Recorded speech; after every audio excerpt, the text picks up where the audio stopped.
అలాగా మృగాలు, క్రూర మృగాలు కూడా ఈ పని చేయబోయా. కాకానికి వద్దనండి, దుర్మార్గం ఇది. దీని మీద ఎంక్వైరీ జరగాల్సిందే. ఈ ఊర్లో చెప్పాను ఒక మాటమ్మా, ఎండల్లో ఆ బురద దాటుకొని మార్చి ఎండల్లో నేను ఎట్టొచ్చానో చూశారు కదా. ఇప్పుడే ఇంత బురద ఉంటే ఇంకా వర్షాకాలం ఎట్టుంటది? వచ్చి ఈ ఇల్లు పూర్తి చేసి ఇక్కడ ఒక 10 రోజులు కాపురం ఉండమను. కాకానికి వద్దనండి, 10 రోజులు ఉండమని ఆయన్ని. మనిషి అయితే 10 రోజులు ఉండమనండి. ఇది ఆ బేస్మెంట్ లో చేయి పెట్టి చూపించారు, మనోడు షేక్ హ్యాండ్ ఇచ్చారు. అవతల నుంచి యువతలకి ఇచ్చి నాకు షేక్ హ్యాండ్ ఇచ్చారు. ఇది దౌర్భాగ్యమైన పరిస్థితి. దీని మీద న్యాయమైన పోరాటం మేము చేస్తాం. ఎవరిని వదిలిపెట్టే ప్రసక్తిలే.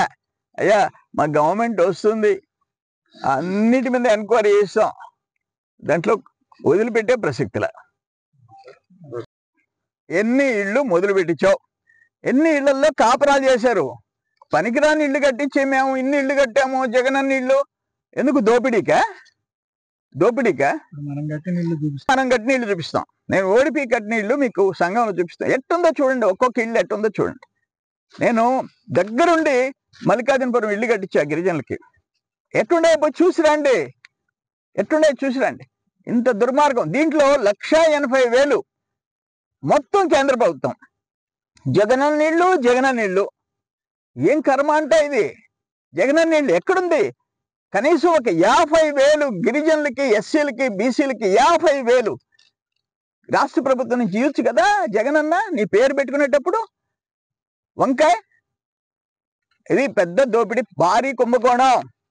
ఒక్క సర్వేపల్లి నియోజకవర్గంలో land acquisition and construction of houses, ఇక్కడ లేఅవుట్లలో రోడ్లు తొలే దాంట్లో 1,000 కోట్ల కుంభకోణం.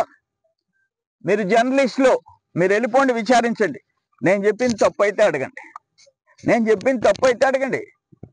మీరు దీని మీద రీసెర్చ్ చేయండి, దీని మీద టోటల్ సర్వే చేయండి, దీని మీద ప్రజల అభిప్రాయాలు తీసుకోండి, ఏమవుతుందో కనుక్కోండి. మా టైంలో ఈరోజు భారతీయ సిమెంట్ ఎంత ఉంది?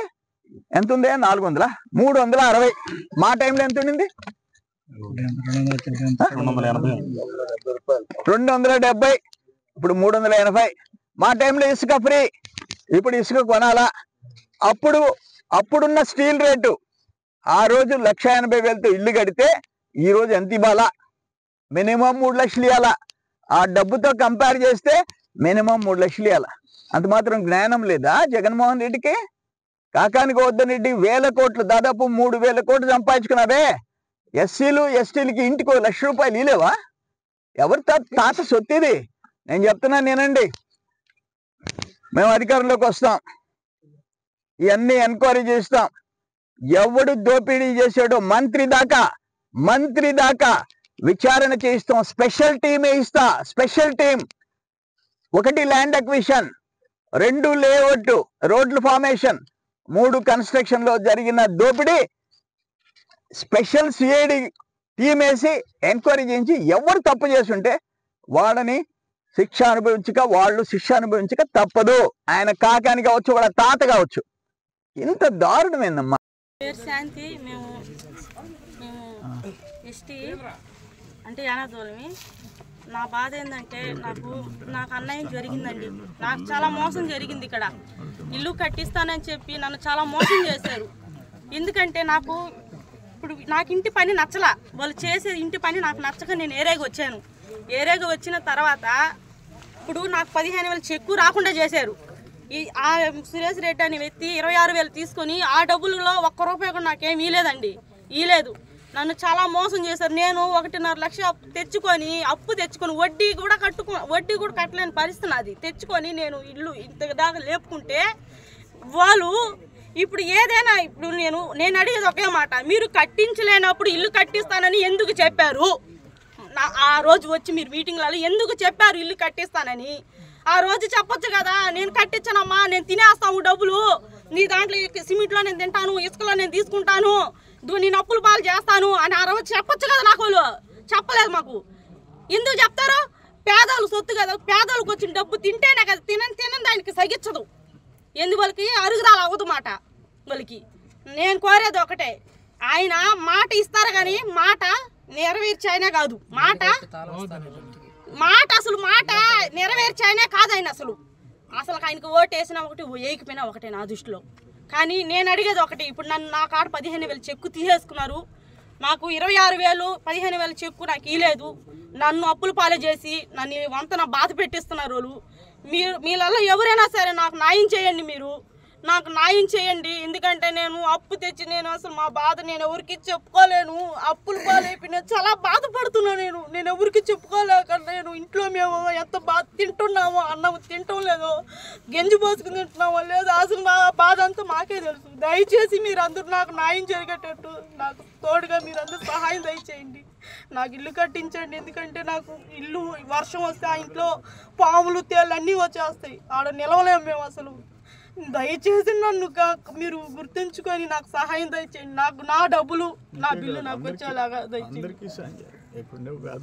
అంటే నాలాగా ఇంకా చాలా మంది ఉన్నారండి, వాళ్ళు అయితే రాలేదు అడిగి, వాళ్ళు ఇక్కడ ఆగిపోయిన ఇల్లులు కూడా మీరు అన్నీ